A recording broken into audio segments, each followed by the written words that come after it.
All right, what's going on, guys? It's Luke here. We took one break even, brutal break even, and then we take this small win here. I was just going for a winning day today. I was not going crazy. I'll show you guys the executions. Here's the break even, and then here is the winning trade. Where did I say it? I said I was going light risk today because I have a super busy day today. I was trying to be off the charts as fast as possible. I got to go after this too.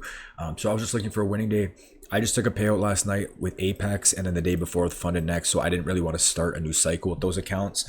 So I was just looking for a winning day on my Alpha Zeros, and that was literally it. So coming into the day today, I was willing to trade either way. I was actually kind of leaning a bit more bearish. I wanted to see price kind of like pull back to this 4 hour. Like if we started displacing lower, I kind of wanted to see a retrace down there.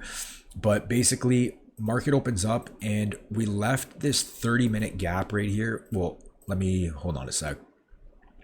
We left this 30-minute unfilled gap right here, and I was like, okay, maybe if we respect these gaps to the left here, we can look for higher because we still have draws higher and we have a daily high above. Like I was not opposed to longs, but I thought we'd go lower, to be honest. So market opens up and we leave a 930 wick right here with rate resting below this 30 minutes. So I was like, okay, well, that's a strong draw on liquidity. We have 930 wick with relative equal highs resting below a 30-minute unfilled gap. That's a pretty strong draw on liquidity.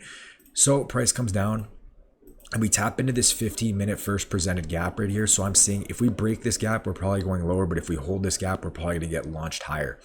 So I see us tap this 15-minute gap and we respect it like really good, and we get this 30-second inversion right here. So this was my entry. I see this 30-second with nice displacement. I don't know if there was higher. Let me check. Because yeah, you're trading into a 2-minute technically, but I personally didn't care. I had conviction in the 930 wick and I thought we'd run to that. So I see this 30-second inversion.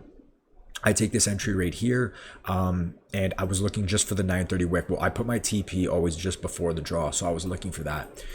So we get into profit right here and we just honestly start chopping around, and this is not the delivery you want to see, right? You want to see price just flush higher. So once we start chopping around, I see we put in this new internal high, and as soon as we close above it on the 30-second, I go break even because I'm like, okay, we just closed above the internal high. There's absolutely zero reason we should retrace. So I go break even here, and thankfully I do because a Trump tweet comes down and it just absolutely nukes us at break even. So yeah, it's just unfortunate. It is what it is. That can happen sometimes, but I'm very lucky and fortunate to have been able to go break even on that trade. But again, price manipulates down. We sweep out some lower time frame sell side. We tap into that 15-minute gap to the left. 30-second inversion. I'm looking to target the 930 wick because it's resting below that unfilled 30. Again, we chop. We close above. I want price to flush. I think at this point there's zero reason to go to go break even. And luckily I did have the 30-second chart, because if I seen this close on the 1 minute, I probably wouldn't have been too confident, or there was no close on the 1 minute. I mean, so I took it on the 30-second. I'm like, okay, we should flush higher, break even. It is what it is. But if you did lose on this trade, I don't think that's the wrong. I think if you had conviction in that 930 wick and you didn't go break even, I don't think there's an issue with that. Just personally from experience, after we chop around and stuff like that, I just felt more comfortable going break even there. So then from there, what happens? Price comes down, we manipulate lower, and we end up sweeping out London low on NQ, and we sweep out London low on ES, and we end up getting a very small bullish SMT. You could see NQ puts in a higher low, and we could see ES puts in a lower low. Whatever, we get a small bullish SMT. But at this point, we just kind of chop around, and at this point, I know we have orange folder at 10 a.m. which isn't a big deal, but I'm kind of just waiting to see if it kicks in some volume. So what I see right before 10 a.m., I see we tap into this 1 minute gap right here. 10 a.m. opens up, we get this strong candle to the upside right here. I think there was a 3 minute, but I personally, I see a displacing candle. I have a strong draw on liquidity on top of that. Now you can look at this as generated liquidity. Same idea. We have this high, resting below a higher time frame gap, which is an unfilled 30-minute gap. I just made a video on this yesterday where I talk about when you have generated liquidity resting above or below an unfilled higher time frame gap, it's always going to be a strong draw on liquidity. So I see this displacing candle right here. I run my stop below the body because I know there's if this idea is right, we should just flush higher. Again, we swept out higher time frame sell side. We have generated liquidity leading into a higher time frame gap. So I take this displacing candle right here.